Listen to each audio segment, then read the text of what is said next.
So it seems that so far Afghanistan has decided that they are going to work with the terrorist organizations. And just now, as I'm talking with you, I was listening to the spokesperson of Pakistani army, and he made it very clear. The Afghan Taliban has to choose between terrorists and Pakistan. Back to other news, international news now. Pakistan has declared open war against Afghanistan after carrying out strikes on the capital of Kabul and other major cities. It follows a series of clashes between the two nations, including a major offensive by the Afghan Taliban on Thursday against Pakistani military posts near the border. The Foreign Secretary, Yvette Cooper, has said she's deeply concerned by the escalation in tensions. Joining me now is Dr. Qamar Cheema, a journalist and political strategist based in Islamabad. Welcome to the show. Thank you. Well, you're calling us from Islamabad. What is the atmosphere in Pakistan today? Well, the atmosphere in Pakistan is that Pakistan does believe that Pakistan's sovereignty has been challenged because Afghan Taliban are supporting non-state actors, terrorist organizations, including Al-Qaeda, Islamic State, Tehrik-e-Taliban, Pakistan, and many other terrorist outfits which are operating at the Afghan soil. And Pakistan has only few demands. Those demands are that the terrorist infrastructure must be dismantled, the training camps must be closed, safe havens must not be there in Afghanistan, and Afghan Taliban must stop every kind of a lifeline which they are giving to the TTP in Pakistan. These are some of the Pakistan's demand. But unfortunately, Afghan Taliban have supported these terrorist organizations, and they are targeting the civilians, unarmed people in Afghanistan, and to the security officials. So now Pakistan, while taking advantage of the UN Charter, Article 51, right to respond, does believe that Pakistan will strike within Afghanistan in the military targets and particularly the TTP. Those are basically the terrorist hideouts in Afghanistan. So I think Pakistan will keep on hitting these places unless Afghan Taliban promise and give a written commitment that Afghan soil will not be used against Pakistan, the way they gave a written commitment to the United States in Doha, that there will be an inclusive government in Afghanistan and Al-Qaeda will not use Afghan soil. We want such kind of commitments. Unfortunately, they are ready to give that commitment to the Western world, but not to the neighboring country, Pakistan, to whom they share 40% of their export, to whom, basically from Pakistan, Afghanistan's 30% export passes to the world, and Afghanistan's businessmen earn 50% revenue from Pakistan. So it seems that so far Afghanistan has decided that they are going to work with the terrorist organizations. And just now, as I'm talking with you, I was listening to the spokesperson of Pakistani army, and he made it very clear. The Afghan Taliban has to choose between terrorists and Pakistan. That's the final call from Islamabad. So Pakistan have carried out strikes in Kabul, airstrikes. Are you saying, it's interesting what you said about the economic relationship between the two countries. Could you see Pakistan imposing economic sanctions on the Taliban? I think Pakistan has already put, economic sanctions in terms of Pakistan closed the border. And I think that's where the Afghan Taliban and the people in Afghanistan, they are very worried because their livelihood is disturbed with this. They're not getting health services even, because many Afghans used to come to Pakistan for getting health services in Quetta and Peshawar. Their children were studying here. They used to come here for education. They used to come in Pakistan for traveling around the world. Their businessmen were doing business here because there is no business banking in Afghanistan. So I think we didn't want this to happen. The Taliban chose this kind of a path for its people, and now it's their turn.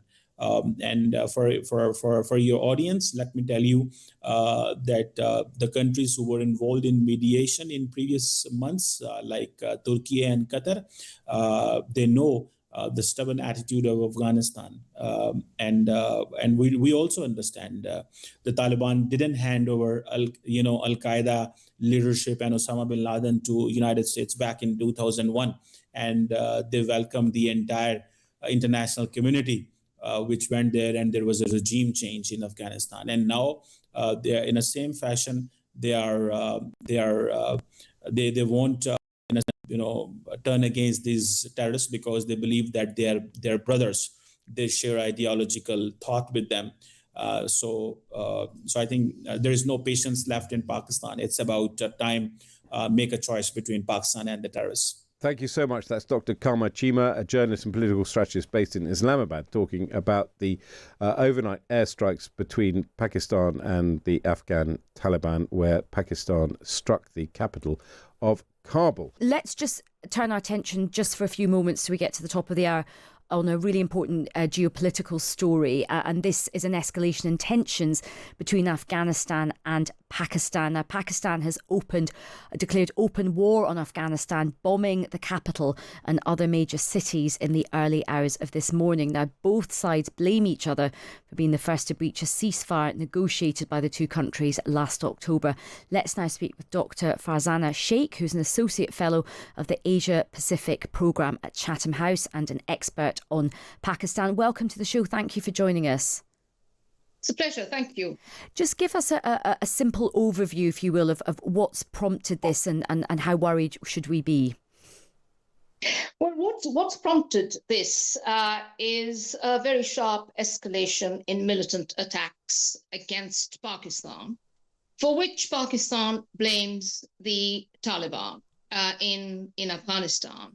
And the background to this, as I said, is that since 2021, when the Taliban returned to power in Pakistan, there has been a very sharp spike in attacks in Pakistan. Now, the issue here is one of Pakistan blaming Afghanistan for offering safe havens and for aiding and abetting the group known as the Pakistani Taliban, distinct in some ways from the Afghan Taliban, but nonetheless ideologically very close to them.